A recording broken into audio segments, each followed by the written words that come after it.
السلام عليكم ورحمة الله وبركاته. معاكم الباشمهندس أحمد عسل. فيديو النهارده هنتكلم عن البلوتنج في الماتلاب باستخدام الماتلاب. طيب، أول تاسك بيقول لي كريت لي فيكتور بيبتدي من صفر وينتهي عند 2 باي والستيب 0.1. خلاص يبقى الإكس بتبتدي من صفر والستيب بتاعت 0.1 بينتهي عند 2 كده 2 باي. تمام تمام. طيب لما كده انتر تمام مفيش فيها مشكلة. طب لو هو ما كانش قال لي الستيب وسابها لي مفتوحة كده، هل في طريقة تانية؟ اه، في طريقة تانية باستخدام اللين سبيس. اللين سبيس على عكس المرة دي بقى يعني احنا بنقدر ان احنا نعمل من صفر 0. ل 2 باي. بس دي نقدر ان احنا نحدد عدد العناصر اللي بتبقى موجودة جوه الفيكتور، مثلا 100 عنصر مثلا. تمام. وهو بقى بيغير الستيب عشان يحقق لي ال 100 عنصر دي. طيب، تاني حاجه بيقول لي كرييتيف، استخدم الفيكتور اللي انت عملت له كرييت في التاسك الاولانيه. جميل. واعمل لي وارسم لي الساين فانكشن. جميل. بلوت كده ونعمل ساين اكس. جميل جميل خالص. طيب حلو. نشوف على التاسك اللي بعدها. بيقول لي بلوت ذا سيم فانكشن. حلو. بس غير لي لون لون الخط، خليه احمر واعمل لي جريد. تمام مفيش شي مشكله خالص. نعمل كده اهو. نعمل بلوت. حلو. وانا عايز ان انا اخلي الخط احمر كده. حلو. اعمل. ولو عايز اعمل جريد او اعمل له اقول له جريد اون. تمام مفيش شي مشكله. طيب، هو هنا بيقول لي ان انا اعمل بلوت للفانكشن الاولى والفانكشن الثانيه في نفس الصوره. حلو. وبس غير لي مره هتبقى الواحده هتبقى خط كده. حلو. والتانيه تبقى اكس. وخلي لي الجريد اوف وسمي لي كل جراف. طب ماشي يا سيدي. اول حاجه جريد اوف عشان ايه؟ نقفل الجريد بعد ما احنا شغلناه. حلو. بعد كده انا هقول له ان انت تستخدم بلوت. اعمل لي بلوت للساين اكس. حلو. انا محتاجين والله ريد برضه هنخليها نفس اللون. او لا، احنا هنخلي دي او. حلو، فتبقى دي سلاش او كده. حلو. اهي بدأت تظهر. حلو. ثواني، ممكن احنا نعمل دي كده سلاش ون ايه ونمسح الاوتبوت ده. ثواني، كنت هنعمل كنترول زد كده. تمام. نعمل بلوت. اعمل لي بلوت لساين الاكس. انا عايز الخط بدل ما يبقى خط كده، لا انا عايز يبقى او. جميل. بعد كده هولد اون، اللي هو استنى. اعمل لي بقى ارسم لي كمان كوزاين الاكس والخط اكس كده بالمنظر ده. حلو.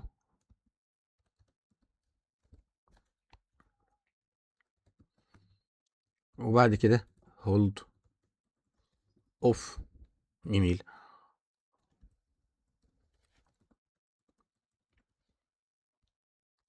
وبعد كده حلو، هنعمل هنا واقول له جريد اوف. هلاقي هنا ظهرت بالشكل ده. طيب، ظهرت معايا بالشكل ده. طيب انا عايز اعمل حاجه مهمه. ايه؟ انا عايز اسمي انا مثلا هولد. انا عايز اسمي كل خط. فببساطه خالص هتعمل، تيجي قبل الساين هنا كده وتقول له ليجند الساين فانكشن. تمام. هيبتدي يوضح لي ان اول رسمه عندي اهي. حلو، هي الساين فانكشن. وبعد كده تاني واحده ليجند كوزاين فانكشن. تمام. وضح لي كمان بعدها ان التانية دي هي الكوزين فانكشن. ثواني، ممكن بدل ما نعملها هنا نعملها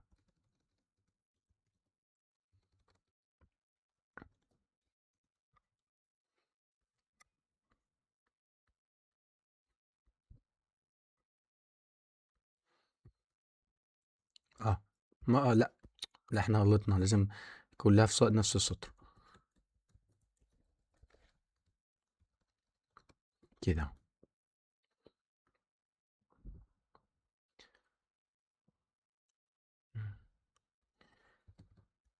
تمام، ممكن ان احنا نعملها كده اهو عشان يكون رسم الرسمة.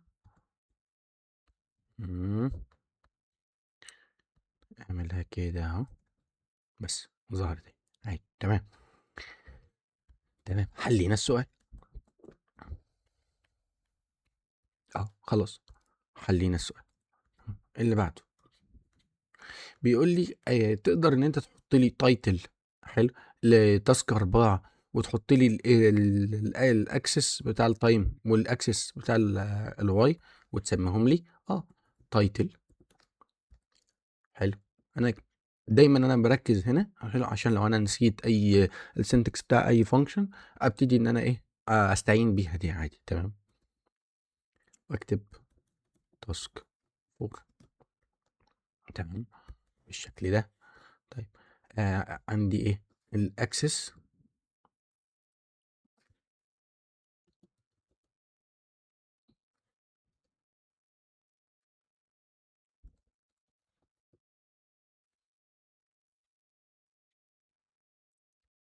عايز اكتب بقى تبقى اكس ليبل. ثواني، اكس ليبل. ايوه كده اهو بالشكل ده. عايز تكتب ايه؟ اكتب لي طيب، وعايز اعمل واي ليبل بالشكل ده وتكتب لي value. تمام بالشكل ده. طب جميل خالص. انا عايز ان انا ارسم الرسمتين دول. حلو. بس هتبقى باستخدام حاجه اسمها سب بلوت. ايه سب بلوت دي؟ الفكره من سب بلوت انها بتتيح لي ان انا لو عايز ارسم ان يبقى عندي في نفس الفيجر او نفس اللي هي الاوتبوت يبقى عندي تو جرافس، مش اسمه فيجر او رسمه واحده والتو جرافس عليها. لا، بتبقى يعني في نفس الاوتبوت هنا يبقى عندي جراف واحد وجراف اتنين. طيب خلينا نشوف شكلها. والله هنعمل اوريدي احنا عرفنا الاكس هنا عندي متعرفه هنا، بس انا اسمه فهعتمد على التعريف الاخير هنا. ثواني، ممكن ان احنا نشيل دي كده. حلو، اتاكد ان الاكس انا معرفها هنا. تمام. وبعد كده هروح اعمل سب، هكتب سب بلوت. تمام، تعال نشوف السنتكس. طيب مبدئيا انا عندي تو روز. حلو، ف2 هنا بيقول لي الايه نمبر اوف جريد روز 2. حلو. وبعد كده نمبر اوف جريد كولوم، والله اهو هو محدد لي 1. تمام.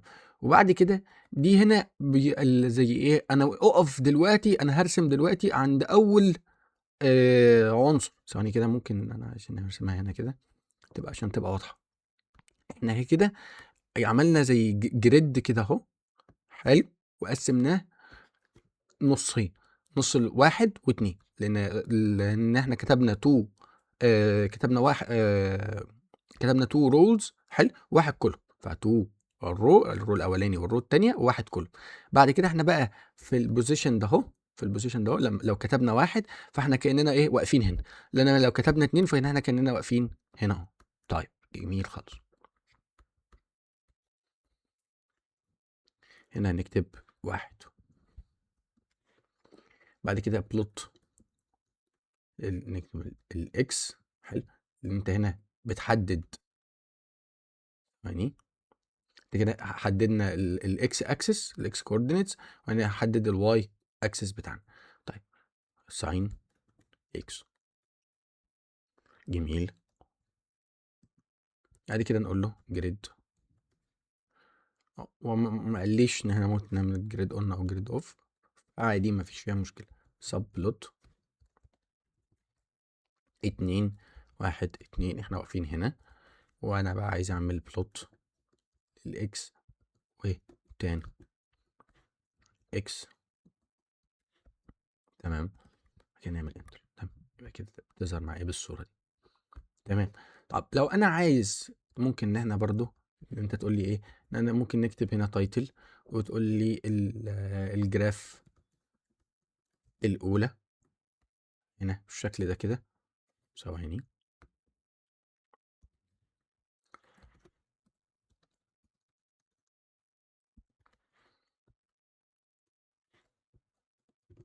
تايتل كده اهو، جراف واحد. حلو. او ان انت عايز ترسم بقى تكتب هنا، بعد ما تعمل بلوت فتيجي تكتب لي تقول لي تايتل جراف 2 بالشكل ده. حلو. طيب خش على التاسك اللي بعد كده. التاسك اللي بعد كده انا عايز هنا، انا يعني حابب ان انت تعملها في كوماند ويندو. ليه؟ هنشوف دلوقتي. تمام، يلا بسم الله. انا عايز ارسم 3 دي بلوت. هو انا ممكن ارسم بالماتلاب ان احنا نعمل رسمه 3 دي؟ عادي مفيش فيه مشكله خالص. طيب خلينا نعمل اول حاجه. هو بيقول لي الاكس هو عباره عن التي، فيكتور تي. طيب خلينا نبص كده، هتلاقي انه بيقول لك ان التي بيبتدي عندي من الصفر، بيبتدي عند ال10 والستيب 0.1. خلاص مفيش مشكله. التي هبتدي اعرفها اهو 0.1. حلو، عند ال10 وهعمل سيمي كولون عشان مش عايز اوتبوت. تمام. الاكس بتساوي تي وهعمل سيمي كولون. الواي بيساوي ساين تي. جميل، واعمل سيمي كولون. الزد بيساوي كوزاين تي وهعمل سيمي كولون. حلو، وبعد كده هعمل بلوت 3. حلو، انا هقول له الاكس والواي والزد. جميل، واجي ادوس انتر، هلاقي هنا ظهر لي شكل الرسمه. طب انا عايز اعمل جريد عشان تبقى اوضح، فنعمل جريد اون. بص، ظهرت معاك بالشكل ده. طيب دلوقتي انا عايز، لو انا عايز احط التايتل، حلو، وعايز احط الاسامي الاكس ليبل والواي ليبل، والله هتيجي تقول لي بس خلاص اكس ليبل اهو. حلو، ونكتب ونقول له اكس اكسس.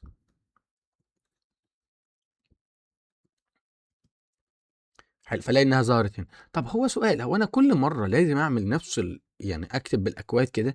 ما فيش حاجه ابسط شويه في لو انا عايز اعمل اديت على الرسمه بتاعتي؟ لو ضغطت هنا كده اوبن بروبرتي، حلو، هيظهر لك هنا البروبرتي بتاع وخصائص للرسمه اللي انت شغال عليها دي. طيب زي ايه؟ لا زي كتير. انت تقدر ان انت تظبط بقى الليبل هنا، بقى تكتب على طول التايتل ايه اهي التايتل، وتحدده والله ايه ال 3 دي بلوت مثلا. حلو، وبعد كده تبتدي بقى تحدد، والله انا عايز اخلي الفونت بتاعي 20 مثلا، عادي اخليه هنا 15. حلو، في اكتر من حاجه. تمام، خلاص. وابتدي مثلا عايز اغير اللون، اخليه بينك مثلا، اي حاجه. تمام، وروح على 3 دي ونكمل. تقدر بقى ان انت تحدد اكتر من حاجه، الاكس ليبل والواي ليبل. ممكن ان انت تعمل الليجند في اكتر من جزئيه، بدل ما انت كل مره محتاج ان انت تشتغل بالايه، بالفانكشنز كده. طب ماشي، بعد ما انا اخلص، لو انا شغال على ريسيرش او ساينتفك بيبر او ان انا او بحث ريبورت، ومحتاج ان انا اسيف الرسمه دي عشان هستخدمها، ببساطه خالص تدوس على سيف فيجر، ويبتدي ان هو ان انت هتسيف الفيجر بتاعتك دي. لو انت عايز تسيفها في صيغه دوت فيج، ماتلاب فيجر، ان انت تفتح فيجر، او ان انت تعملها ايه في اي صيغه انت محتاجها. بس كده. بس كده، اتمنى الفيديو ده يكون بسيط ظريف. انا حاولت ان انا ايه، ما ادكش الاجابه على طول، حاولت ان انا اخدها في البروسيس بتاعت ان انا ايه، والله الناس نسينا. تمام، تعال نشوف الاجابه ممكن تطلع ازاي، او ازاي نستغل الهلب بتاعت اللي بيتيحها لي الماتلاب وانا بكتب السنتكس. في اكتر من حاجه للمعلومه برضو، ان انت تقدر ان انت تكتب هيلب هنا كده، وتكتب مثلا ان انا نسيت بلوت. حلو. فيفتح لي ثواني كده اهو، يفتح لي ديسكريبشن بسيط على الايه، على كل الخصائص، ان في خصائص كتيره جدا تقدر ان انت تشتغل بيها بقى على الايه، على البلوت. مش لازم ان انت تبقى حافظ كل الايه، السنتكس بتاع كل فانكشن احنا بنستخدم. على الاقل بس تبقى لازم تبقى عارف اسمه، ان انا لو عايز اعمل بلوت، والله الفانكشن هي اسمها بلوت. هل انا عايز اعمل حاجه فلانيه، الفانكشن اسامي الفانكشنز بس، تبقى انت بس تبقى انت بس عارفها. والسنتكس نفسه تقدر انت توصل له عادي باستخدام الهيلب بتاعت الماتلاب، او حتى باستخدام جوجل والسيرش عادي.